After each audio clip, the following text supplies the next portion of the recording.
ஐயா, திராவிடம் அப்படிங்கிற வார்த்தைக்கு எவ்வளோ பவர் இருக்குது? திராவிடன்னு சொல்லலாம் தமிழ்நாட்டிலே நடக்க முடியாதுன்ற நிலைமெல்லாம் இருக்குது.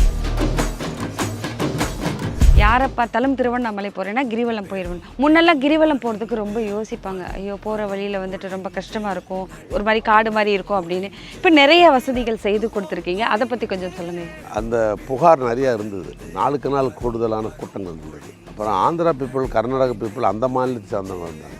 எங்கள் நெடுஞ்சாலைத்துறையை பயன்படுத்தி 14 கிலோமீட்டருக்கு, 1 கிலோமீட்டருக்கு ஒரு இடம் அப்படின்ற அடிப்படையில் பாதுகாக்கப்பட்ட சுத்திகரிக்கப்பட்ட தண்ணீர், ஆர்ஓ வாட்டர், அது வந்து இங்கே திருவண்ணாமலை பொறுத்த வரைக்கும் ஸ்டாலின் பார்க் என்ன சொல்கிறாங்கன்னா, இந்த மாதிரியான ஒரு இடம் கிடைத்தது எங்களுக்கு ரொம்ப வந்து வசதியாக இருக்குது. திருவண்ணாமலையை பொறுத்தளவுக்கு எங்களுக்கு கோயிலில் போய் சாமி கும்பிட்றத தவிர இங்கே எந்த போக்கிடமே கிடையாது. எல்லாருக்கும் ஒரு இடத்த உருவாக்கணும் அப்படின்னு என் மனசில் ரொம்ப நாளாக இருந்தது. அதனால் வந்து இதை நான் வந்து உருவாக்குனதால, திராவிட மாடல் ஆட்சியது உருவாக்குறதால இதுக்கு மூல காரணம் தமிழ்நாட்டு முதலமைச்சர் தான். அதனால் அவர் பேரே வைக்கலாம். திருவண்ணாமலை ஒரு அடையாளமாக இருக்குது. திருவண்ணாமலை அடையாளம் அண்ணாமலை திருக்கோயில், அதுக்கடுத்து அடையாளம் இப்போ ஸ்டாலின். 4000 கிலோமீட்டர் சாலை, நிறைய ரோடு போட்டிருக்கீங்க. சென்ற முறை வந்து முதலமைச்சர் வந்து அந்த தேர்தல் பிரச்சாரம் பண்ணார் திருவண்ணாமலையில். அப்போ வந்து ஒரு கருத்து சொன்னார். என்ன சொன்னார்னா, திருமலைக்கு இணையாக திருவண்ணாமலையை மாற்றுவோம், தேரோடு வீதியை காங்கிரஸ் சாலை அமைப்போடு ஒரு தேர்தல் வாக்குறுதி சொன்னார். அது வாக்குறுதி சொல்கிற போது நான் ஒன்றும் நெடுஞ்சாலைத்துறை மந்திரிலாம் கிடையாது, வேட்பாளர். அவர் வந்து ஆட்சி வந்த உடனே அந்த நெடுஞ்சாலைத்துறை பொறுப்பை எனக்கு கொடுத்தார் அவர். சரி, அதை பயன்படுத்தி என் துறையாக பயன்படுத்தினதா அந்த காங்கிரஸ் சாலை வந்து தேரோடு வீதியாக.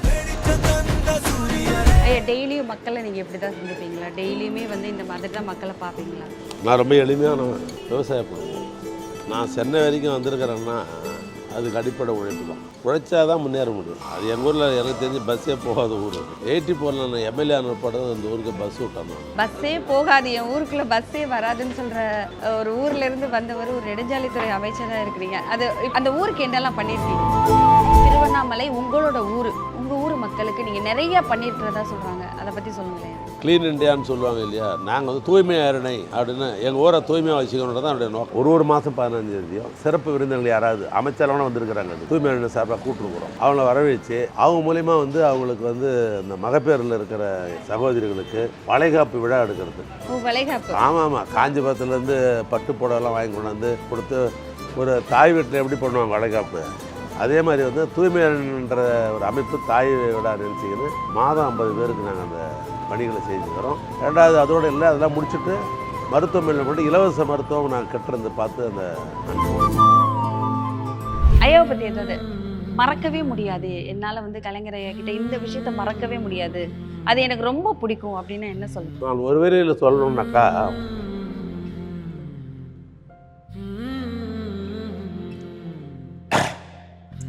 அவர் நினைக்கிற போது நான் அழுதுருவேன்.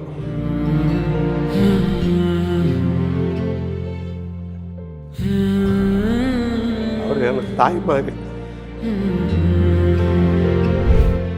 இந்த ஒரு தாய் வந்து குழந்தைகளை பொத்தி பொத்தி வளர்த்தாங்க, நம்ம கேள்விப்படுவோம். அது மாதிரி அரசியலில் என்னை அப்படி பொத்தி பொத்தி வளர்த்தாரு. தமிழ்நாட்டில் பொதுப்பணித்துறை அமைச்சராக இருந்து எத்தனையோ கட்டடத்தை நான் கட்டியிருந்தாலும் கூட எனக்கு மனநிறைவு ஏற்படுற ஒரு விஷயம் எதுன்னு கேட்டால், சென்னையில் மெரினா கடற்கரையில் இருக்கிற அண்ணன் கலைஞருடைய நினைவு இடம்தான் எனக்கு மனநிறைவு தருது. அந்த வாய்ப்பு வந்து எனக்கு பொதுப்பணித்துறை வந்ததால் தான் அந்த வாய்ப்பு எனக்கு கிடைச்சது. என்னை பொதுப்பணித்துறை அமைச்சராக்குனவர்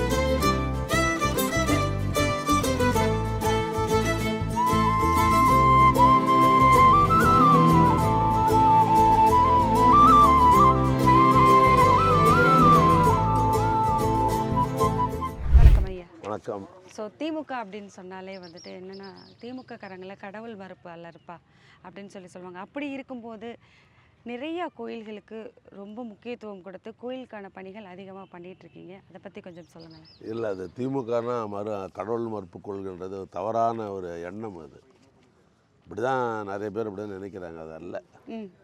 எனக்கு தெரிந்து திராவிட முன்னேற்ற கழகம் 67 ஆட்சிக்கு பின்னால், குறிப்பாக 69 கலைஞர் முதலமைச்சரான பின்பு அவர் காலத்தில் தான் பழமையான கோயிலெலாம் புனரமைக்கப்பட்டது. அவர் காலத்தில் தான் நிறைய கோயில்கள் குடமுழுக்குறதும் புனரமைக்க செய்யப்பட்டது. இன்றைக்கு இருக்கிற இந்த முதலமைச்சர் அதுக்கு முக்கியத்துவம் தந்து இந்த திராவிட மாடல் ஆட்சியில் இந்த 5 ஆண்டு காலம் எந்த முதலமைச்சரும் செய்யாத அளவுக்கு இங்கே கோயில்களுக்கு திருப்பணி செஞ்சுருக்கிறாரு, குடமுழுக்கு பண்ணியிருக்கிறாரு. நில மீட்பு, அதாவது கோயில் நிலங்களில் தனியார் அனுபவிச்சதெல்லாம் விதிகளுக்கு உட்பட்டு சட்ட ரீதியாக அந்த நில மீட்பு செஞ்சுருக்கிறார். இப்போ அறிவிச்சிருக்கிற தேர்தல் அறிக்கையில் கூட அவரே கூட பொதுக்கூட்டத்தில் சொல்கிறார் இல்லையா, இந்த தேர்தல் அறிக்கை சூப்பர் ஸ்டார் அப்படின்றாங்க. அதில் பார்த்தீங்கன்னா கூட இந்த முறை வந்தால் 5000 கோயில்களுக்கு திருப்பணியும் குடமுழுக்கு எடுக்கப்படும் அப்படின்னு அறிவிப்பு இருக்குது. சரி, அப்படி இருக்கும்போது எப்படி கடவுள் மறுப்பு கொள்கை உள்ளது திமுக எப்படி சொல்ல முடியும்? பெரியாரை பின்பற்றுறவங்க அவங்க இப்படி கடவுள் மறுப்புன்னு சொல்லுவாங்க அப்படிங்கிற ஒரு விஷயத்தை முன்வைக்கிறாங்களையா? பெரியார் இந்த சமுதாயத்திற்காக 100 நன்மை செஞ்சுருக்கிறார். 100 நன்மை செஞ்சுருக்கிறார். இப்போ பெண்ணடிமை கூடாதுன்னு சொன்னார், பெண்கள் படிக்கணும்னு சொன்னார். இந்த நாட்டுக்கு கண்கள் பெண்கள் தான் இப்படி சொன்னால் போகாது, அவங்கள படிக்க வச்சாதான் நாடு உருப்படும்னு சொன்னார். அதுக்காக அவர் பெண் உரிமைக்காக போராடினது அதாவது அதை பற்றி சொல்கிறாங்களா யாராவது? அவர் என்ன சொன்னார்னு கேட்டிங்கனாக்கா, கடவுள் என்ற பேரில் முற்போக்கு விவரங்கள் நம்ம அடிமைப்படுத்தி வச்சுருக்கிறாங்க, ஏன்னா அது ஒன்றை காட்டி தான் நம்மளை மிரட்டுறாங்க அப்படின்றதால அப்படி என்னுடைய சமுதாயம் மேலே வரணும்னா நான் அதுக்கு எதிர்ப்பாக இருக்கிறேன் அப்படின்ற அடிப்படையில் சொல்லப்பட்ட ஒரு கருத்து தானே ஒழிய, அதே பெரியாரை பின்பகுதியில் என்ன சொன்னார், அனைத்து ஜாதியரும் அர்ச்சகராகலான்னு சொன்னார். எந்த நோக்கத்தில் சொன்னார் அவர்?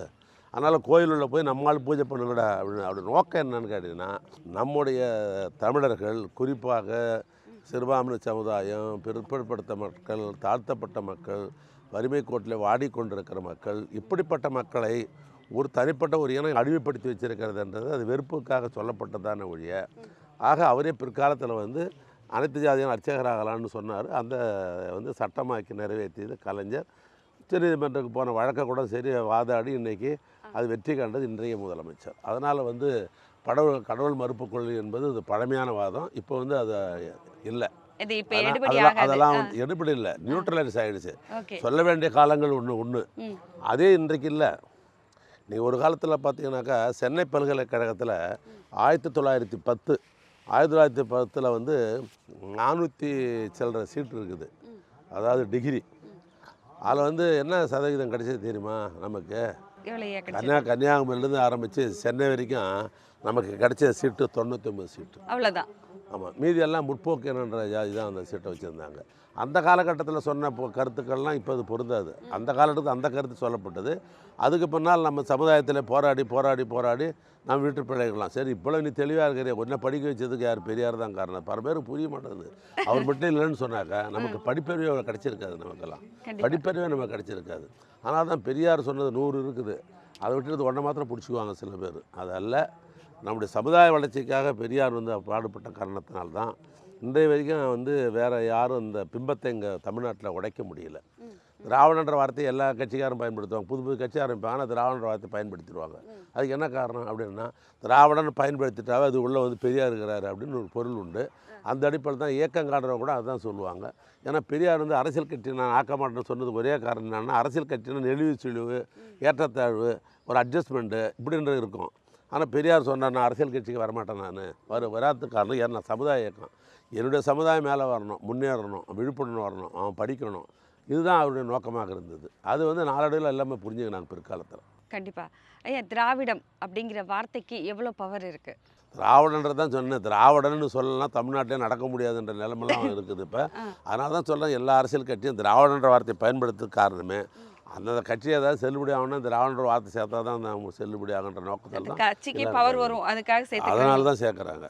திராவிடனா தான் அந்த மண்ணை குறிக்கும், நம்முடைய தமிழர்களை குறிக்கும் அப்படின்ற அந்த கோட்வேர்டு தான் திராவிடம். சார், திருவண்ணாமலையை பொறுத்த வரைக்கும் திருவண்ணாமலை கோயில் ஏஎஸ் கட்டுப்பாட்டு கிட்ட போயிருக்கோம். ரொம்ப போராட்டம், சட்ட போராட்டத்துக்கு அப்புறம் நீங்கள் மீட்டு நிறையா விஷயங்கள் மக்களுக்காகவும் கோயிலுக்காகவும் பண்ணியிருக்கதா கேள்விப்பட்டிருக்கோம். அதை பற்றி சொல்லுங்களேன். அதாவது பாரதிய ஜனதா முன்பு ஆளுகிற பொழுது அப்போ வந்து அந்த மத்திய அமைச்சர் வந்து ஆர்காலஜி டிபார்ட்மெண்ட் அமைச்சர் வந்து ஜெக்மோகன் இருந்தார். அவர் இங்கே வந்து ரமணாசுரத்துக்கு வந்து போகும்போது அவர்கிட்ட என்ன கோரிக்கை வச்சான்னு எனக்கு தெரியாது. ஆனால் அவர் என்ன பண்ணார், ஜெக்மோகன் என்ன பண்ணார், இந்த கோயிலை வந்து ஆர்காலஜி டிபார்ட்மெண்ட் எடுத்துக்க போகிறோம் அப்படின்னு நோட்டிஃபிகேஷன்லாம் போட்டார். போட்ட உடனே திருவண்ணாமலைக்கெல்லாம் கொதித்து எழுந்து பெரிய மனித சங்கிலி போராட்டம், அப்புறம் வந்து உண்ணாவிரதம் எல்லாமே வந்து பண்ணாங்க. ஏன்னா ஆன்மீகன்ற அடிப்படையில் தான் இந்த ஊருக்கு வந்து பல மக்கள் இருக்கிறாங்க. கண்டிப்பாக ஆன்மீகம் என்று சொல்கிறவர்களுக்கு இருக்கிற நம்பிக்கை. ஆனால் அந்த ஆர்காலஜி டிபார்ட்மெண்ட்டு போட்டு அந்த ஆன்மீகன்ற நம்பிக்கை போயிடும். என்ன காரணம்னா அது காட்சி பொருள் ஆக்கிடுவாங்க. டூரிஸ்டமாக்கி டிக்கெட்டு போட்டு உள்ளே போய் பார்த்துட்டு வரணும், அது நீங்கள் வந்து கற்பூரம் ஏற்றக்கூடாது, தொடக்கூடாது அப்படின்னு இருக்காது, ஆராதனைலாம் இருக்காது. அப்போ அந்த ஆன்மீகம் போயிட்டாவே திருவண்ணாமலைக்கு வேறு இதுவே கிடையாது, ஆன்மீகம் தான் மையம். அதனால் வந்து அந்த பல போராட்டங்கள் நடந்தது. அப்போ வந்து இங்கே ஒரு பாராளுமன்ற தேர்தல் நடந்தது. அந்த பாராளுமன்ற தேர்தலுக்கு வந்து கலைஞர் வந்திருந்தார் இந்த பிரச்சாரத்துக்காக. அண்ணன் கலைஞர்கிட்ட வந்து நூலகர் விஐபின்னு சொல்லப்படுறவங்க பூரா அவரை சந்திக்கணும்னாங்க. நான் தான் அவங்கள சந்திக்கிறதுக்கு ஏற்பாடு பண்ணேன் தங்கியிருந்த இடத்துல. அப்போ கேட்டாங்க அவர், இந்த மாதிரி இந்த எங்கள் கோயிலை எப்படியா மீட்டு கொடுங்க, இந்த மாதிரி ஆர்காலஜி டிபார்ட்மெண்ட்டில் எடுத்துக்கிறாங்க, அது போயிட்டால் எங்கள் ஊருக்கு மரியாதையாக போயிடும், ஆன்மீகம் போயிடும், அண்ணாமலை தரிசிக்க யாரும் வரவே மாட்டாங்க, அதனால் வந்து இங்கே கட்டாயம் வந்து எங்களை மீட்டு கொடுக்கணுன்னாங்க. அப்போ வந்து அண்ணா சிலைக்கிட்ட ஒரு கூட்டம் நடந்தது. அதில் வந்து கலைஞர் பேசினார். என்ன பேசினார்னு கேட்டிங்கன்னா, மக்கள் தீர்ப்பே மகேசன் தீர்ப்பு அப்படின்ற தத்துவத்தின் அடிப்படையில் நான் வளர்ந்தவன். மக்கள் கேட்குறாங்க, அதனால் நான் நினைக்கிற அரசாங்கம் அங்கே ஒன்றிய அரசாங்கம் வந்ததுன்னு சொன்னால் இதுக்கு வேண்டிய முயற்சி எடுப்புன்னு சொன்னார். அவர் நினைக்கிற மாதிரி வந்து மன்மோகன் சிங் வந்து பிரதமரானார்.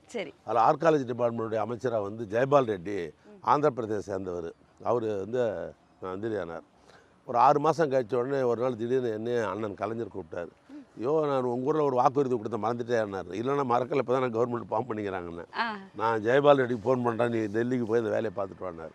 அப்புறம் நாங்கள் இருந்து டெல்லிக்கு போய் ஜெயபால் ரெட்டி அவர் பார்த்து, நம்ம தமிழ்நாட்டை சேர்ந்த லா மினிஸ்டர் வந்து அப்போ வந்து வேங்கடபதினு கள்ளக்குறிச்சிக்காரர் இருந்தார், அவர் அழைச்சின்னு போய் ஜெயபால் ரெட்டி பார்த்து அவர் சொன்னார், இது மாதிரி அண்ணன் கலைஞர் ஃபோன் பண்ணார். அவரே கேட்டார், அவர் தான் எத்திக்ஸ் ஆச்சு, அவர் எப்படி இந்த கோயில் அப்படின்னு அவரே கேட்டார். அப்போ தான் சொன்னேன், அவர் சொன்ன வார்த்தை சொன்னேன், மக்கள் தீர்ப்பே மகேசன் தீர்ப்பு, மக்கள் கேட்குறாங்க, அதனால் மக்களுக்காக அதை செய்யணும்னு நினைக்கிறாரு, அதனால் சொன்னால். அப்புறம் அதனால் அவர் சுப்ரீம் கோர்ட்டில் இருந்தது கேஸு, ஏன்னா அது எதிர்த்து நான் கேஸ் போட்டிருந்தோங்க. அப்போ கேஸை வந்து வித்ட்ரா பண்ணிங்க, நான் வித்ட்ரா பண்ணிங்க நாங்கள். அப்படி தான் அது வந்து எங்கள் ஊர் மக்களுக்கு மீட்டு கொடுக்கறதுக்கு என்ற ஏற்பாடு டெல்லி வரைக்கும் போய் செஞ்சு அந்த ஏற்பாடு பண்ணி கொடுத்தேன் நான். சிறப்பு.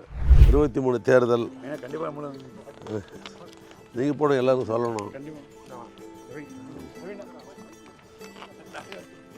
நீங்கள் போய் கேட்கணுங்களா? ஐயா 23ஆம் அவசியம் தேர்தல். ஆமாம், 23ஆம் தேர்தல். இந்த ஊர் நன்மைக்காக போகணும், ஊர் நன்மைக்காக போகணும். இல்லை அது சொல்லலை, அது இதில் காட்சி பார்க்கக்கூடாது நமக்கு. எத்தனை மணிக்கு வர?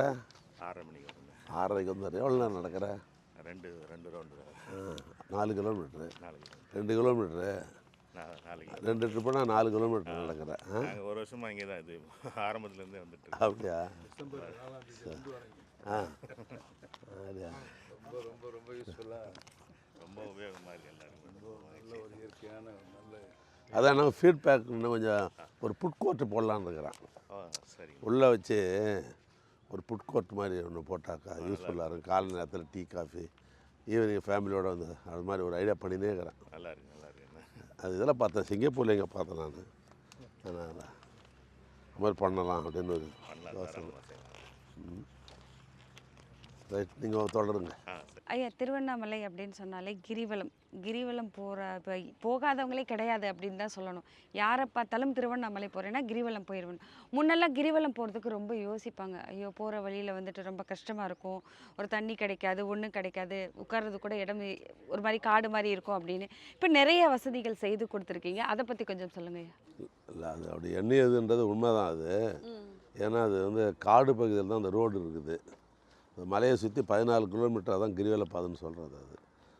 அது வந்து மலையை ஒட்டி இருக்கிற காரணத்தான் மலை சார்ந்த காடுகள் இருக்குது. அந்த காட்டில் தான் அந்த ரோடே உண்டு. ஆனால் வந்து அந்த புகார் நிறையா இருந்தது. நாளுக்கு நாள் கூடுதலான கூட்டங்கள் இருந்தது. ஏன்னா இளையராஜா, நம்ம சூப்பர் ஸ்டார் ரஜினிகாந்த் போன்றவர்கள்லாம் கிரிவலத்துக்கு வர ஆரம்பித்தாங்க.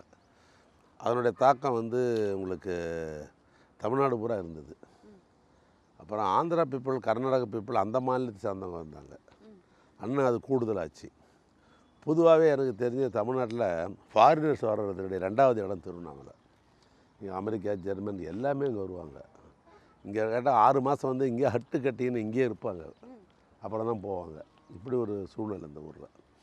அதனால் நீங்கள் சொன்ன குறைபாடெலாம் இருந்தது. அந்த குறைபாடெல்லாம் வந்து நான் நீக்கணுன்ற அந்த அடிப்படையில் நாங்கள் நெடுஞ்சாலைத்துறையை பயன்படுத்தி 14 கிலோமீட்டருக்கு 1 கிலோமீட்டருக்கு ஒரு இடம் அப்படின்ற அடிப்படையில் பாதுகாக்கப்பட்ட சுத்திகரிக்கப்பட்ட தண்ணீர் ஆர்ஓ வாட்ரு அது வந்து போட்டேன்.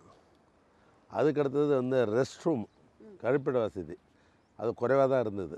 காரணம் அது வந்து ஏற்கனவே அந்த சாலையில் 4 ஊராட்சிகள் இருந்தது ஏற்கனவே. அந்த ஊராட்சியெலாம் அதை வச்சு வந்து மெயின்டைன் பண்ண முடியாது அந்த வருமானத்துக்கு. ஆனால் நேரடியாகவே வந்து அந்த ரெஸ்ட் ரூமெல்லாம் கட்டணும் அப்படின்னு பண்ணி ஏற்பாடு பண்ணி சில டோனர்கள்லாம் பிடிச்சி ஏற்பாடு பண்ணேன். அதில் 4 சிறப்பானது வந்து இன்டர்நேஷ்னல் ஸ்டாண்டர்டில் வந்து அது ஒப்பனை அகம்னே பேர் வச்சேன் அதுக்கு. ஏன்னா வேறு எது மாதிரி கூடாதுன்றதுக்காக ஒப்பனை அகம். உள்ளே போனீங்கன்னாக்கா ஒரு ஒப்பனை அகத்திற்கு எல்லாமே இருக்கும். ரெஸ்ட் ரூம் இருக்கும், குளிக்கலாம், அப்புறம் வந்து பெரிய பெரிய கண்ணாடி இருக்கலாம், நீங்கள் உடவுடுத்திக்கலாம். அது மாதிரி அதை வந்து அது ஒன்று ஒரு 1 கோடி ரூபா ஸ்கீம் அது. அதை நான் ஒரு ஸ்பான்சர் பிடிச்சி அது மாதிரி எங்கள் குடும்பம் வந்து அவங்களுடைய ட்ரஸ்ட் இருக்குது, கல்வி நிறுவனம். அவங்க ட்ரஸ்ட்டை கூட ஒன்று வாங்கி ஏற்பாடு பண்ணேன். இதை மாதிரி என்னோடய நண்பர்கள்லாம் பிடிச்சி 4 அதை மாதிரி ஏற்பாடு பண்ணேன். அப்புறம் ரோடுகளை வந்து நெடுஞ்சாலைத்துறைன்றதால ரோடுகளை சீரமைச்சு ஸ்மூத்தாக போடுற மாதிரி ரோடுகள் ஏற்பாடு பண்ணி, நடைபாதைக்காக என்ன பண்ணால் பக்கத்தில் வந்து இது மாதிரி ஃபேவர் பிளாக்லாம் போட்டு நடைபாதைகள்லாம் ஒதுக்கி அந்த ஏற்பாடெலாம் பண்ணேன். அதனால் இப்போ வந்து குடிநீர் பிரச்சனை கிடையாது. அது மாதிரி கழிப்பிட வசதி இருக்குது. குளிக்கிறதுக்கு வேண்டிய ஏற்பாடு பண்ணியிருக்கிறோம். நடக்கிற பாதையில் கல் முள்ளு மரத்தெல்லாம் மாற்றி தார் சாலை ஆக்கியிருக்கிறோம். வண்டிங்க போகிறதுக்கு, நடக்கிறதுக்கு ஃபேவர் பிளாக் போட்டிருக்கிறோம். இடையில வந்து ஷெட்டு போட்டிருக்கிறோம். நாங்கள் ஜெர்மன் ஷெட்டு போட்டிருக்கிறோம். ஏன் போட்டுக்கிறோன்னா அயர்ந்து விட்டால் ரெஸ்ட் எடுக்கிறதுக்கு. ஆமாம், அதை மாதிரி ஏற்பாடு பண்ணியிருக்கிறேன். இப்போ வந்து சிறப்பாக வந்து மக்கள் வந்து கிரிவல பாதையில் போகிறவங்க பாராட்டுற அளவுக்கு ஏற்பாடு பண்ணியிருக்கிறேன். கண்டிப்பாக திமுக ஆட்சியில் பார்த்தா வந்து நிறைய விஷயங்கள் பண்ணியிருக்கீங்க. இங்கே திருவண்ணாமலை பொறுத்த வரைக்கும் ஸ்டாலின் பார்க், இந்த பார்க்கை பற்றி பெரிய அளவில் வந்து ரொம்ப என்ன சொல்கிறாங்கன்னா, இந்த மாதிரியான ஒரு இடம் கிடைத்தது எங்களுக்கு ரொம்ப வந்து வசதியாக இருக்குது, ரொம்ப மகிழ்ச்சியாக இருக்குது. ஏன்னா காலையில் இயற்கையோடு ரசித்து ஒரு வாக்கிங் போகிறதுக்கும் சரி, குழந்தைங்களை விளையாட வைக்கிறதுக்கும் சரி, இந்த பார்க் வந்து ரொம்ப எங்களுக்கு வர்றதுக்கே ஆசையாக இருக்குது அப்படிங்கிற மாதிரி சொல்கிறாங்க. இந்த பார்க்கை பற்றி கொஞ்சம் சொல்லுங்கய்யா. இல்லை, இது வந்து பொதுவாக இந்த ஏரின்னு சொல்லப்படுகிற இந்த நீர்நிலை வந்து எடப்பாடி என்ற ஒரு ஊராட்சியை சேர்ந்தது. இது ஆர்டிஎல் டிபார்ட்மெண்ட். இது அந்த பார்க் பகுதி வந்து நெடுஞ்சாலைத்துறையை சேர்ந்தது. இது அந்த இடம். இந்த ஊராட்சி என்ன பண்ணாங்க, இப்போ கார்ப்பரேஷனை சேர்த்துட்டாங்க. திருவண்ணாமலை நகராட்சியாக இருந்தது, இப்போ வந்து மாநகராட்சியாக மாறிடுச்சு. மாநகராட்சி ஆகும்போது இந்த பஞ்சாயத்து வந்து மாநகராட்சிக்குள்ளே வந்துடுச்சு. First point. அதுக்கு பின்னால் வந்து இந்த நெடுஞ்சாலைத்துறையை பயன்படுத்தி எங்களுக்கு வந்து எப்படின்னு கேட்டால், நெடுஞ்சாலைத்துறையில் வந்து வழியில் போகிற இடங்கள் இருந்தாக்கா வந்து நெடுஞ்சாலைத்துறை பூங்கா வந்து பண்ணலான்னு எங்களுக்கு ஒரு சலுகை இருக்குது. அதில் கொஞ்சம் பயன்படுத்தலாம் அப்படின்னு நான் துறை அமைச்சராக இருந்ததால். 2வது, எங்கள் திருவண்ணாமலையை பொறுத்தளவுக்கு எங்களுக்கு கோயிலில் போய் சாமி கும்பிட்றத தவிர இங்கே எந்த போக்கிடமே கிடையாது. இப்போ சென்னைனா பீச்சுக்கு போகலாம், சென்னைனாக்கா வந்து வண்டலூர் மியூசியத்துக்கு போகலாம் அப்படின்ற ஒரு குடும்பத்தோட குழந்தைங்களை ஆயிடுச்சுன்னு போய் அதை பார்க்குறதுக்கு இடம் உண்டு. எல்லா ஊர்லேயும் உண்டு. கோயம்புத்தூருக்கு போனீங்கன்னு வச்சுங்க, ரேஸ் கோர்ஸ் கிளப்புக்கு போகலாம். இப்படி நிறைய இடங்கள் உண்டு. திருவண்ணாமலை கோயில் விட்ட வீட்டுக்கு தான் வராங்க. அதுதான் நிலமை. அதனால் எல்லாருக்கும் ஒரு இடத்த உருவாக்கணும் அப்படின்னு என் மனசில் ரொம்ப நாளாக இருந்தது. அதனால் வந்து இதை நான் வந்து உருவாக்கினதால திராவிட மாடல் ஆட்சி உருவாக்குறதால இதுக்கு மூல காரணம் தமிழ்நாட்டு முதலமைச்சர் தான். அதனால் அவர் பெயரை வைக்கலாம் அப்படின்னு ஒரு உழைப்பாளியுடைய பெயரை வைக்கணுன்றது தான். அவர் முதலமைச்சர்ன்றதை தாண்டி அவர் ஒரு உழைப்பாளி. அந்த உழைப்பாளின்ற அந்த கண்ணோட்டத்தில் தான் வந்து அரசியலுக்கு அப்பாற்பட்டு அவர் பெயரை வைக்கணும் அப்படின்னு வந்து அந்த பெயரை வச்சேன் நான். எவ்வளோ பெருசு இப்போ அரசாங்கமே வந்து நெடுஞ்சாலைத்துறையில் ஜியோ போட்டாங்க. இதை வந்து ஆண்டுக்கு பராமரிக்கிறதுன்னு தனி அதுக்குன்னு பட்ஜெட் பணமே ஒதுக்கிட்டாங்க. இனிமேல் வந்து நெடுஞ்சாலைத்துறை தான் அதை பராமரிப்பாங்க, எல்லாத்தையும் பராமரிப்பாங்க. அதனால் வந்து பார்த்திங்கன்னா உங்களுக்கு சனி ஞாயிறில் பார்த்திங்கன்னா எனக்கு கிடைக்கிற தகவல் 15,000த்துக்கு மேற்பட்டவர்கள் வந்து இதை வந்து பயன்படுத்துகிறாங்க சனி ஞாயிறில், சண்டே வந்து சாட்டர்டேயில். மீதி எஞ்சிய நாட்களில் வந்து உனக்கு நடைபயணம் காலை நேரத்தில் மாலை நேரத்தில் அதை மாதிரி பண்ணுறாங்க. இப்போ வந்து திருவண்ணாமலைக்கு ஒரு அடையாளமாக வந்து இப்போ ஸ்டாலின் பார்க்குன்றது திருவண்ணாமலை ஒரு அடையாளமாக இருக்குது. திருவண்ணாமலைக்கு அடையாளம் அண்ணாமலையார் திருக்கோயில், அதுக்கடுத்து அடையாளம் இப்போ வந்து ஸ்டாலின் பார்க்கு தான். எவ்வளோ பெருசு அந்த பார்க்கு? இது வந்து 2 கிலோமீட்டர் சுற்றளவு உள்ளது. இது 2 கிலோமீட்டர் சுற்றளவு உள்ளது. இதை வந்து என்னென்னா நான் பார்த்து செஞ்சுருக்கிறேன் ஒன்றையும். எல்லாம் உங்கள் ஐடியாவா? இல்லை அழகாக பார்க்குறதுக்கு இந்த பக்கம் பார்த்தா வந்துட்டு நான் நிறைய திரைப்படங்கள் எடுத்தவன். நான் ப்ரொடியூசராக இருந்தேன். ஒரு செட்டு எப்படி அமைக்கிறது என்னன்றதில் எனக்கு ஒரு கலைநயம் உண்டு. எனக்கு இன்னும் பார்த்தீங்கன்னா நான் படிக்கிற காலகட்டத்திலே நான் வந்து ஓரங்க நாடகம்லாம் எழுதி நானே டைலாக்லாம் எழுதுவேன். அப்போ எங்கள் ஸ்கூல் ஸ்டூடெண்ட் வச்சுலாம் இப்போ ட்ராமாலாம் நடத்துவேன், இலக்கிய விழாக்கள்லாம் நடத்துவேன்.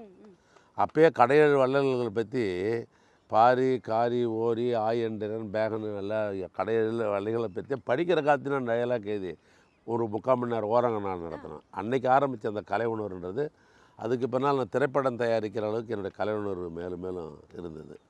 அதனால் அந்த கலை உணர்வு இருக்கிறதால எதையுமே வந்து நான் வந்து ஒரு கலைநயத்தோடு தான் பார்ப்பேன் எதையுமே.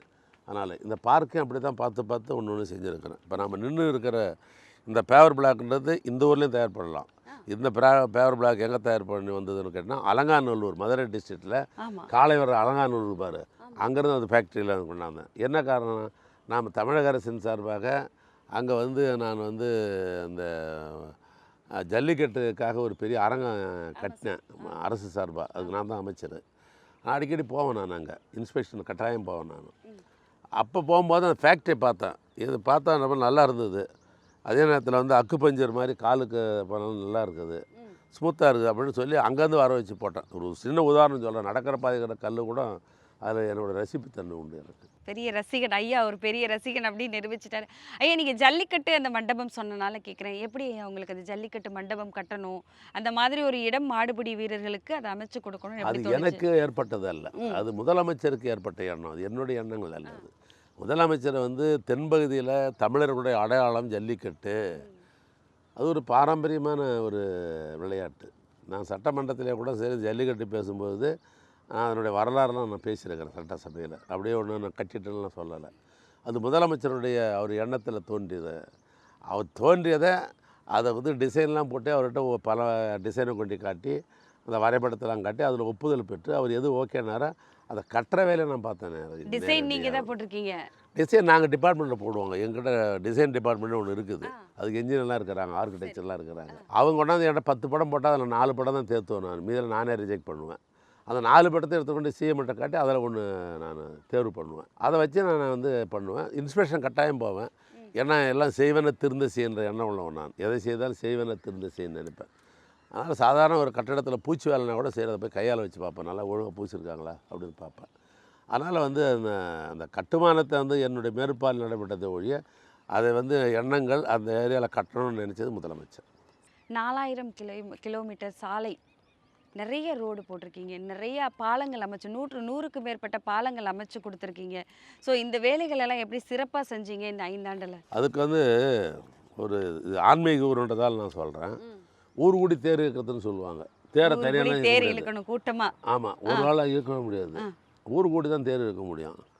அதுமாதிரி ஒரு துறை வந்து சிறப்பாக இருக்கணும்னா அவனுடைய சபார்டினேட்டால் இருக்கிற சீஃப் இன்ஜினியர்லேருந்து ஆரம்பித்து கடைகோடி இருக்கிறான் பாரு, அவன் வரைக்கும் ஒரு கோஆர்டினேட்டர் இருக்கணும். அதை நான் வந்து ஈஸியாக வந்து நான் கோஆர்டினேட் பண்ண முடியும். என்னால் நான் சீஃப் இன்ஜினியரையும் சரி கடைகோடி ஒன்று நான் ஒரே கண்ணோட்டத்தில் பார்ப்பேன். அவங்க வந்து இப்போ அவங்க பதவி அடிப்படையில் எப்படி இருந்தாலும் சரி அவங்ககிட்டையும் வேலை வாங்கணும், இவங்ககிட்டையும் வேலை வாங்கணும். அதனால் நான் எல்லாரையும் வந்து ஒருங்கிணைப்பேன் நான். அதனால் டீம் ஒர்க்கு தான் வந்து எப்போயுமே சக்ஸஸ் பண்ணும். அதனால் வந்து இந்த எங்கள் துறை இவ்வளோ மிளறதுக்கு ஒரே காரணம் டீம் ஒர்க். எல்லாருடைய முயற்சி அதில் இருக்குது. நான் வந்து எப்படி சொல்கிறது, கிராமத்து பாலில் சொன்னால் தட்டி கொடுத்து வேலை வாங்குறது சொல்லுவாங்க. அது மாதிரி எங்கெங்கெல்லாம் வந்து அவங்கள புகழ வேண்டியமோ அந்த இடத்துல பொது இடங்களில் புகழுவேன். எங்கள் என்ஜினியருங்களை தவறு செய்திருந்தாக்கா தனியாக கூப்பிட்டு அவங்கள்ட்ட நான் கண்டிப்பேன். ஓகே. அதனால முதல்ல வந்து திருவண்ணாமலை வரணும்னா அந்த ரோடே பிளாங்காக இருக்கும், மேடு பள்ளமாக இருக்கும். திருவண்ணாமலை கோயிலுக்கு போகிறதுக்கே வந்துட்டு போகலாம், இப்போ போகலாம், அப்போ போகலாம், தள்ளி தள்ளி தள்ளி போடுவாங்க. இப்போ நிறைய ரோடு வந்து ரொம்ப கிளியராக இருக்குது, வந்து போகிறதுமே ரொம்ப ஈஸியாக இருக்குது. இந்த சாலையை சீரமைக்கணும், சீக்கிரமாக சரி பண்ணணும்னு எப்படி அவங்களுக்கு ஐடியா வந்தது? இல்லை, இதில் வந்து 2 விஷயம் இருக்குது. இல்லை, ஒரு விஷயம் என்னென்னு கேட்டிங்கன்னா, சென்ற முறை வந்து முதலமைச்சர் வந்து அந்த தேர்தல் பிரச்சாரம் பண்ணார் வந்து சரி. திருவண்ணாமலையில். அப்போ வந்து ஒரு கருத்தை சொன்னார். என்ன சொன்னார்னா, திருமலைக்கு இணையாக திருவண்ணாமலையை மாற்றுவோம், தேரோடு வீதியை காங்கிரஸ் சாலை அமைப்போன்னு ஒரு தேர்தல் வாக்குறுதி சொன்னார்.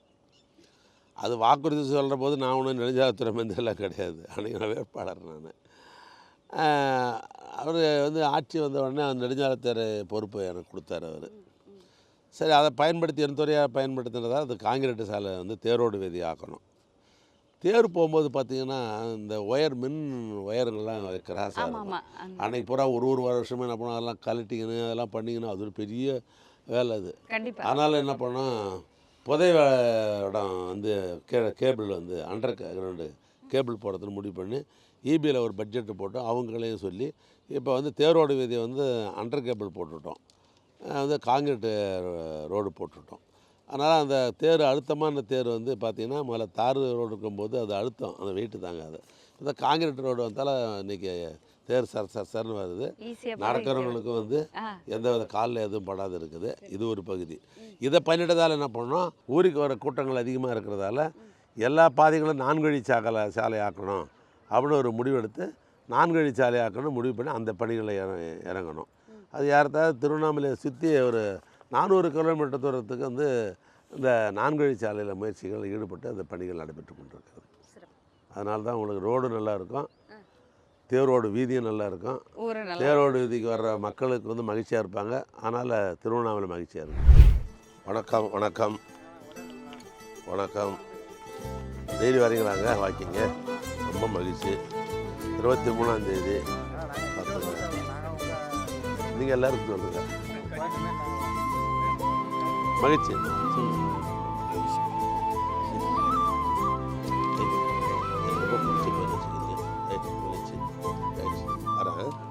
என்ன பேர்?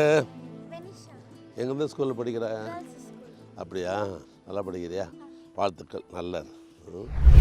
ஐயா, டெய்லியும் மக்களை நீங்கள் எப்படி தான் சந்திப்பீங்களா? டெய்லியுமே வந்து இந்த மாதிரி தான் மக்களை பார்ப்பீங்களா? நான் ரொம்ப எளிமையானவன். இங்கேருந்து எங்களுடைய ஊர் வந்து சேகுடன்னு ஒரு கிராமம், ஒரு 10 கிலோமீட்டர் இருக்கிற கிராமம். அந்த 10 கிலோமீட்டர் கிராமத்தில் தான் நான் பிறந்தேன். ஒரு விவசாய குடும்பம். நான் சென்னை வரைக்கும் வந்திருக்கிறேன்னா அதுக்கு அடிப்படை உழைப்பு தான். உழைச்சா தான் முன்னேற முடியும். அதுதான் நானே உதாரணம் சொல்கிறேன். அது எங்கள் ஊரில் எனக்கு தெரிஞ்சு பஸ்ஸே போகாத ஊர். 84 நான் எம்எல்ஏ ஆனப்படம் அந்த ஊருக்கு பஸ் விட்டேன் நான். அது மாதிரி ஊர். ஆனால் நான் எளிய இடத்துலேருந்து நான் பிறந்து வந்ததால் எளிய மக்களோட எப்பயுமே நான் பழகுவேன். எளிய மக்களுடைய கஷ்டம் என்னன்னு எனக்கு தெரியும். ஒரு குடும்பம் நடத்துறதுக்கு எவ்வளோ சிரமப்படுவாங்க அப்படின்ற நான் புரிஞ்சுக்கணும். அதனால தான் என்னுடைய சக்திக்கு உட்பட்டு எளிய மக்களுக்கு எதையும் செய்யணும் தான் நினைப்பேன் நான். அதுதான் என்னோடய கேரக்டர். அதனால் எனக்கு ஒன்றும் டீ கடையில் உட்காரதுன்னு பெரிய புது பழக்கம் இல்லை. இது எப்பயுமே இயல்பான பழக்கம் எனக்கு. அதெல்லாம் அடிக்கடி வருவீங்க, வெளியே போடணும்னு நினச்சாலே அப்படி மக்களை பார்த்து பேசுறதுக்காக வெளியே வந்துடுவீங்களாயா? பொதுவாக 2 பேர் நிறுத்தினா என் வண்டியை நிறுத்திடுவேன். இறங்கி என்னப்பா ஒன்றா விஷயம் கேட்டு தான் போவேன். ஒரு விஷயம் சொன்னீங்கய்யா, எங்கள் ஊருக்கு பஸ்ஸே போகாது. சாதாரண கிராமம். நெடுஞ்சாலைத்துறை அமைச்சரையா நீங்கள்? பஸ்ஸே போகாது, என் ஊருக்குள்ளே பஸ்ஸே வராதுன்னு சொல்கிற ஒரு ஊர்லேருந்து வந்தவர் ஒரு நெடுஞ்சாலைத்துறை அமைச்சராக இருக்கிறீங்க. அது இப்போ அந்த ஊருக்கு என்னெல்லாம் பண்ணியிருக்கீங்க? இல்லை, அந்த ஊரை பொறுத்தளவு இப்போ வந்து நல்லா ரோடு போட்டிருக்கிறேன், வந்து சமுதாய கூடம் கட்டிருக்கிறேன், அங்கே வந்து கூட்டுறவு பால் சங்கம் கட்டிருக்கிறேன். அப்புறம் வந்து அங்கே வந்து வில்லேஜ் பஞ்சாயத்துக்குரிய பஞ்சாயத்து போர்டு பில்டிங் கட்டிருக்கிறேன். 2வது வந்து அங்கே வந்து ஹைஸ்கூலு நடத்துக்கிறேன். அப்புறம் வந்து கலைஞரால் வழங்கப்பட்ட பெரியார் சமத்துவபுரம் அதை அந்த ஊரில் கொண்டாந்துருக்கிறேன். இப்போ எங்களுடைய கிராமம் ரொம்ப வளர்ச்சியான ஒரு கிராமம் தான். ஒரு விஷயம் இந்த இந்த இடத்துல என்னன்னா வந்து நீங்கள் ஒரு நெடுஞ்சாலைத்துறை அமைச்சர், சட்டமன்ற உறுப்பினர், அதையும் தாண்டி இந்த திருவண்ணாமலை உங்களோட ஊர், உங்கள் ஊர் மக்களுக்கு நீங்கள் நிறையா பண்ணியிருக்கிறதா சொல்கிறாங்க. அதை பற்றி சொல்லுங்களேன். என்னுடைய முன்னோர், நான் வந்து சேகூடல்ன்ற கிராமத்தில் பிறந்து வளர்ந்தா கூட என்னுடைய முன்னோர்கள் இடம் வந்து திருவண்ணாமலை தான். சென்னப்ப நாயங்க தெருன்னு ஒரு தெரு இருக்குது. எங்கள் தாத்தாலாம் அங்கே தான் பிறந்து, எங்கள் அப்பாலாம் அங்கே தான் பிறந்து வளர்ந்தாங்க. விவசாய நிலம் வாங்கிட்டு போய் நாங்கள் அந்த கூடலூருக்கு போனோம். நாங்கள் சட்டமன்ற உறுப்பினர்ன்ற அடிப்படையில் அமைச்சர்ன்ற முறையில் நாடு பூரா செஞ்சுருக்கிறேன். முதலமைச்சருடைய ஆணையை ஏற்று அப்படி ஒப்புதலோடு நெடுஞ்சாலைத்துறையில் பல சாதனைகள் நாங்கள் செஞ்சுருக்கிறோம். அதே நேரத்தில் இந்த தொகுதியினுடைய சட்டமன்ற உறுப்பினர் என்ற அந்த உடைய கோணத்தில் வந்து நான் வந்து தூய்மை அரணை ஒரு பொதுவான அரசியலுக்கு அப்பாற்பட்ட ஒரு அமைப்பு உருவாக்கணும். நான் ஒரு அமைப்பு தூய்மை அரணை, க்ளீன் இண்டியான்னு சொல்லுவாங்க இல்லையா, நாங்கள் வந்து தூய்மை அரணை, தூய்மையாக அருணையை வச்சுக்கணும். இந்த ஊருக்கு திரு அருணை, திருவண்ணாமலைனா கூட அது எல்லாருமே நிக் நேம் அருணைன்னு போட்டுவாங்க எல்லாமே. இது ஒரு ஊரை குறிக்கிறது அருணைன்றது. அதனால் வந்து தூய்மை அருணை அப்படின்னு எங்கள் ஊரை தூய்மையாக வச்சுக்கணுன்றது தான் என்னுடைய நோக்கம். அந்த அமைப்பு நான் தான் அதை முதல் ஆர்கனைஸ் பண்ணேன். நான் தான் ஆர்கனைசர். எனக்கு கீழே வந்து 4 சூப்பர்வைசர் இருக்கிறாங்க, மேற்பார்வையாளர். ஒரு மேற்பார்வையாளர்களை ஒரு வார்டுக்கு 25 40 யூனிட் இருக்குது. ஒரு யூனிட்டுக்கு 25 பேர் இருக்கிறாங்க. அவங்க வந்து தூய்மை காவலர். இப்படி 40 யூனிட்டுக்கு 25 கணக்கு பண்ணால் 1000 பேர் இருக்கிறாங்க. இந்த 1000 பேர் நாளைக்கு நீ வந்து தான் தெரியும். நாளைக்கு ஞாயிற்றுக்கிழமை காலையில் பார்த்தீங்கன்னா எல்லோ பேண்ட்டு, மேலே வந்து டிஷர்ட்டு, ப்ளூ பேண்ட்டும் மேலே எல்லோ டிஷர்ட்டும் போட்டிருப்போம். நாளைக்கு இந்த 1000 பேரும் போட்டிருப்போம். நாங்கள் எங்களுடைய பணிகள் என்னென்னா ஊரில் தூய்மைப்படுத்துறது, பசுமையாக வச்சுக்கொண்டதுக்காக மரக்கன்று நடுறது, அப்புறம் எங்கேயாவது வந்து சகதி இருந்தால் அதெல்லாம் வாரி கொட்டிட்டு மருந்து அடிக்கிறது. ஒரு முனிசிபாலிட்டியில் என்ன பண்ணுவாங்க, கார்பரேஷன் போனால் அந்த வேலையை போகிற நாங்கள் பார்ப்போம். அது ஒரு பக்கம். இன்னொரு பக்கம் பார்த்தீங்கன்னாக்கா இந்த ஊரில் புகழ்பெற்ற இது ஐயங்குளம். அது ஏறத்தாழ 500 ஆண்டுகளுக்கு முன்னால் வெட்டப்பட்டது. அந்த ஐயங்குளம் 10 நாள் திருவிழா முடிஞ்ச உடனே, இந்த கார்த்திகை தீபம் முடிஞ்ச உடனே 11ஆம் நாள் வந்து அங்கே தான் தெப்பல் விடுவாங்க. தெப்பல் சாமி வந்து அங்கே போவார். அந்த குளம் நாளாக எல்லாம் தூராகி போய் தெப்பல் விட முடியாத அளவுக்கு ஆயிடுச்சு. அது போன முறை வந்து நாங்கள் கோரிக்கை வச்சாங்க. ஆனால் தூய்மை அருணின் சார்பாக அது முழுமையாக எல்லாத்தையும் சகதியெல்லாம் எடுத்துட்டு சுத்தப்படுத்தி படிகள்லாம் ஒழுங்காக கட்டி பெயிண்டிங் பண்ணி ஆன்மீகம் சம்மந்தப்பட்ட திருமூலர், திருநாவுக்கரசர், அப்பரர், சுந்தரர், மாணிக்க வாசகர்னு சொல்கிற சமயக்குறவர்கள் அவங்களுடைய பாடல்கள்லாம் அதில் நாங்கள் வந்து எழுதியிருக்கிறோம். நாங்கள் ஆக அந்த தூர்வார பணியிலையும் நாங்கள் ஈடுபட்டுக்கிறோம். அதனில் மாதம் 15ஆம் தேதி ஏழ்மையில் இருக்கிற சகோதரிகள் அவங்கள அடையாளம் கண்டுபிடிச்சி 50 பேர் 15ஆம் தேதி மாத்திரம், ஒரு மாதம் 15ஆம் தேதியும் சிறப்பு விருந்தினர்கள் யாராவது அமைச்சரவனை வந்திருக்கிறாங்க. அதுக்கு தூய்மை அரணை சார்பாக கூப்பிட்டுருக்குறோம். அவங்கள வரவழைச்சு அவங்க மூலிமா வந்து அவங்களுக்கு வந்து இந்த மகப்பேறில் இருக்கிற சகோதரிகளுக்கு வளைகாப்பு விழா எடுக்கிறது. ஆமாம், காஞ்சிபுரத்துலேருந்து பட்டு புடவைலாம் வாங்கி கொண்டாந்து கொடுத்து, ஒரு தாய் வீட்டில் எப்படி பண்ணுவாங்க வளைகாப்பு, அதே மாதிரி வந்து தூய்மைன்ற ஒரு அமைப்பு தாய் விழா நினச்சிக்கின்னு மாதம் 50 பேருக்கு நாங்கள் அந்த பணிகளை செஞ்சுக்கிறோம். ரெண்டாவது அதோடு இல்லை, அதெல்லாம் முடிச்சுட்டு மருத்துவமனையில் கூட இலவச மருத்துவம் நாங்கள் கட்டிருந்து பார்த்து அந்த அனுப்புவோம்.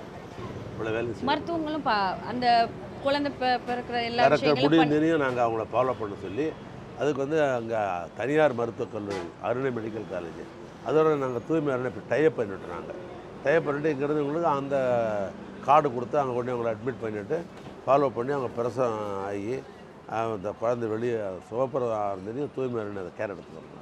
தூய்மை அருணை சார்பாக ஒரு 2 வருஷத்துக்கு முன்னால் மலை சரிவு ஏற்பட்டது. இது வரைக்கும் ஏற்படாததே கிடையாது. இந்த மழை போகிறதுனா அவ்வளோ சரிவு வந்ததில்லை. மழை ஓவர் வெள்ளம், ஆனால் மலை சரிவு ஏற்பட்டு மலை அடிவாரத்தில் இருந்த ஒரு 7 பேர் குடும்பங்கள் மண்ணிலேயே பதிஞ்சிட்டாங்க. நான் அன்னைக்கு தேதியில் எங்கே இருக்கிறேன், கேரளாவில் வந்து கேரளா சீஃப் மினிஸ்டருக்கு இன்விடேஷன் கொடுத்துருக்கிறேன். நான் அரசு சம்மந்தப்பட்ட ஒரு நிகழ்ச்சிக்கு இன்விடேஷன் கொடுத்துருக்குறேன். அதாவது பெரியாருடைய நினைவகம் வைக்கத்தில் ஒரு பில்டிங் கட்டியிருக்கிறோம். நாங்கள் அது திறப்புழாவுக்காக சிஎம் இந்த சிஎம் அந்த சிஎம் கலந்துக்கிறதுக்கு ஃபங்க்ஷனுக்கு அரேஞ்ச் பண்ணியிருந்தேன் பொதுப்பணித்துறை சார்பாக. அங்கே இன்விடேஷன் கொடுத்துருக்குறேன். மழை திருவண்ணாமலையில் மழை பெய்யுது, வெள்ளம் ஊரே சூழ்ந்துருச்சு அப்படின்னு ஒரு செய்தி சொல்கிறாங்க. முதலமைச்சர் என்கிட்ட தொடர்பு கொள்கிறாரு, விரைந்து திருவண்ணாமலைக்கு போங்கன்றார். விடிய விடிய 3 டிரைவரை மாற்றிக்கின்னு விடிய காலம் வந்து சாயங்காலம் 9 மணிக்கு என்னமோ நான் அவர்கிட்ட இன்விடேஷன் கொடுத்தேன். யார்? சீஃப் மினிஸ்டர்கிட்ட. பினராயி விஜயன்கிட்ட. அது போல் 3 டிரைவரை மாற்றி அங்கேருந்து இங்கே வந்து நான் விடிய காலம் வந்து 4 மணிக்கு என்ன வந்து சேர்ந்தேன். வந்து அப்படியே அங்கே டீம் ஆயிடுச்சுன்னு போய் நேராக போய் எல்லாம் வந்து ஒர்க் பண்ணி அந்த மண் புதையல் இருந்ததெல்லாம் அவங்களாம் எடுத்து அப்புறப்படுத்தி அந்த குடும்பங்களுக்கெல்லாம் வேண்டியதெல்லாம் உதவியெல்லாம் செஞ்சுட்டு அதுக்கு பின்னால் தூய்மை அறநிலையம் சார்பாக வந்து 20 குடும்பங்களுக்கு வந்து இலவசமாக வீடு கட்டி கொடுத்தோம் நாங்கள். 2வது ஏற்கனவே வந்து டவுனில் நிறையா வந்து பட்டா கொடுக்காம நிறைய கிடந்தது. அதேமே கேள்விப்பட்ட நிறைய பேருக்கு பட்டா வாங்கி கொடுத்துருக்கீங்க அப்படிங்கிற. இல்லை, அது என்ன காரணம்னா இயற்கையாகவே அந்த பழைய கவர்மெண்ட் என்ன பண்ணிருந்தாங்க, 8 கிலோமீட்டர் தூரத்துக்கு நகரப்பகுதியில் வந்து பட்டாவே வந்து கொடுக்காத வச்சுருந்தாங்க. ரொம்ப நாள் கொடுக்காத வச்சுருந்தாங்க. ஏன்னா பேண்ட் இருந்தது. அது நாங்கள் முதலமைச்சர்கிட்ட கேபினெட்டில் சொல்லி முதலமைச்சர் வந்து கேபினெட்டில் வச்சு பாஸ் பண்ணி பட்டா கொடுக்கறதுக்கு வந்து ஒரு ஆர்டர் இஷ்யூ பண்ணாங்க, ஜியோ போட்டாங்க. அந்த ஜியோவை பயன்படுத்தி அந்தந்த வார்டில் இருக்கிற எங்கள் தூய்மை காவலர் தான் சொன்னேன், ஒரு வார்டுக்கு 25 பேர் எங்கள் தூய்மை காவலர் இருக்கிறாங்க. அவங்க போய் உட்காந்து எல்லாத்தையும் அவங்க கிட்டேருந்து எல்லாத்தையும் யாராருக்கு இல்லை அப்படின்னு அவங்க டாக்குமெண்ட்லாம் வாங்கி கொண்டாந்து சம்மந்தப்பட்ட அதிகாரிகள். ஏன்னா முதலமைச்சர் ஒரு அருமையான ஸ்கீம் ஒன்று கொடுத்தாரு, உங்களுடன் மு க ஸ்டாலின்னு சொல்லி. அது வந்து அந்தந்த ஏரியாவில் வந்து உனக்கு அதிகாரி உட்காந்து விசாரணை பண்ணி தேவைகளை செய்யும். அதை வந்து தூய்மை காவலர்கள்லாம் கிட்டேருந்து டக்குன்னு அந்த வேலையை பண்ணி கொடுத்தோம். அதனால் ரொம்ப நீண்ட நாட்களாக இருந்த இந்த ஊரில் வீடு 3 மாடி கட்டியிருப்பாங்க, ஆனால் பட்டா இருக்காது அவங்களுக்கு. அவங்க நாம் தேர்தல் போகும்போது அதை தான் கேட்பாங்க முதல்ல. ஆனால் அதை பார்த்து எல்லா இடத்துலையும் நாங்கள் அது ஒரு 40 யூனிட் எங்கிட்ட இருக்கிறதால மேக்ஸிமம் எந்த அளவுக்கு நாங்கள் பண்ண முடியுமோ பண்ணியிருக்கிறோம். இன்னும் ஒரு சில இடங்கள் இருக்குது. இன்னும் பிரச்சனை வந்து எப்போயுமே பிரச்சனை வந்து மனிதன் இருக்கிறதுனே பிரச்சனை இருக்கும், புரிஞ்சுங்க. நான் பிரச்சனையை முடிச்சுட்டேன் அப்படின்னு சொல்லவே முடியாது. என்றைக்குமே மனிதன் ஆடுகிற வரை பிரச்சனை இருந்து கொண்டே தான் இருக்கும். ஆனால் இன்னொரு சில பிரச்சனைகள் அதெல்லாம் அடுத்தடுத்து வருகிற போது நாங்கள் செய்வோம். மேஜராக நாங்கள் இந்த பட்டா வழங்குறத நாங்கள் இதுக்கெல்லாம் நான் வந்து இந்த பொது காரியங்களுக்கு பூராவுமே நான் தூய்மை காவலர்களை பயன்படுத்திக்குவேன். நான் இந்த தூய்மை காவலர்கள், அதாவது தூய்மை அறநிலையில் எவ்வளோ பேர் இருக்காங்க ஐயா? அதான் சொன்னேன். இப்போ நான் வந்து ஆர்கனைசர், அது முதல் என்னுடைய சிந்தனை தான் தோன்றுச்சு. நான் தான் அதுக்கு வந்து அமைப்பாளர் இப்படி சொல்கிறேன். ஆர்கனைசரோட அமைப்பாளர். எனக்கு கீழே வந்து ஒரு 4 பேர் இருக்கிறாங்க, மேற்பார்வை சூப்பர்வைசர் கேட்டகரி. அவங்களுக்கு கீழே 10 யூனிட் இருக்குது. ஒரு ஆளுக்கு 10 யூனிட்னா 4 பேருக்கு 40 யூனிட் இருக்குது. ஒரு யூனிட்டுக்கு வந்து 25 பேர் இருக்கிறாங்க. அப்படின்னா 40 × 25 பார்த்தா 1000 பேர் இருக்கிறாங்க. நாங்கள் தூய்மை காவலர் மாத்திரம் இந்த யூனிட்டில் 1000 பேர் ஒர்க் பண்ணுறோம். நாங்கள் அது வந்து அது அடையாளப்படுத்துறதுக்காக தான் கீழே வந்து ப்ளூ பேண்ட்டும் மேலே வந்து எல்லோ டிஷர்ட்டும் போட்டிருப்போம். அது வந்து என்னென்னு கேட்டால் எல்லோரும் இருப்பாங்க, கட்சியெல்லாம் கிடையாது. அதில் வந்து ஆடிட்டர் இருக்கிறாங்க, வக்கீலுங்க இருக்கிறாங்க, ஏற்கனவே ஓய்வு பெற்ற முனிசிபல் கமிஷன் இருக்கிறாங்க. அது வந்து கட்சிக்கு அப்பாற்பட்ட ஒரு அமைப்பு. அதில் வந்து கட்சி கிடையாது. அது யாருனாலும் இருக்கலாம். இப்போ நீங்கள் கூட வந்து சேர்ந்துக்கலாம், தூரம் இருந்தால் அதில் நீங்கள் சேர்ந்துக்கலாம். கண்டிப்பாக நிறைய லேடிஸ் தான் இருக்கிறாங்க. அதில் கண்டிப்பாக நிறையா இந்த சோஷியல் ஒர்க்கு கான்செப்ட் இது வேறு ஒன்றுமே கிடையாது.